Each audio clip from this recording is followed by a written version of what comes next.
Islamic educational model schools کے سالانہ result اور انعامات تقسیم کرنے کی ایک پروقار تقریب گولڈن مارکی سعیدہ میں منعقد ہوئی۔ اس موقع پر سکولز کے بچوں نے دیدہ زیب ٹیبلو، جوشیلے انداز میں تقاریر اور مختلف دلچسپ پرفارمنسز پیش کر کے حاضرین کے دل جیت لیے۔ Islamic educational models schools system کے تعلیمی سال کے اختتام پر سالانہ رزلٹ اور انعامات تقسیم کرنے کی ایک پروقار تقریب گولڈن مارکی سعیدہ میں منعقد ہوئی۔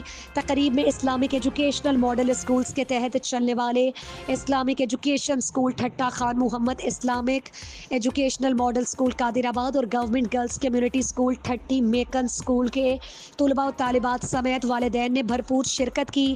تقریب میں director Islamic educational models schools Chaudhry Noman Ashraf Ranjha بطور مہمان خصوصی شرکت کی۔ تقریب میں ننھے طلباء و طالبات نے دیدہ زیب ٹیبلو، جوشیلے انداز میں تقریر اور دلچسپ مختلف پرفارمنسز پیش کر کے حاضرین کے دل جیت لیے۔ تقریب سے ڈائریکٹر چودھری نعمان اشرف رانجھا نے خصوصی خطاب کیا۔ انہوں نے اپنے خطاب میں اساتذہ اور والدین کی محنت کو سراہا اور تعلیم کی اہمیت پر زور دیا۔ انہوں نے مزید کہا کہ ہمارے پاس نہایت محنتی، تجربہ کار اور کوالیفائڈ اساتذہ کرام کی ٹیم موجود ہے اور خوبصورت اور کشادہ بلڈنگ سمیت طالبات کے لیے کمپیوٹر لیب موجود ہے۔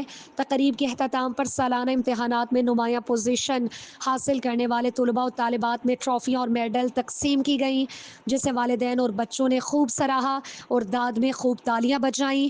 پرنسپل ادارے نے تمام مہمانوں کا شکریہ ادا کیا اور بچوں کے روشن مستقبل کے لیے نیک خواہشات کا اظہار کیا۔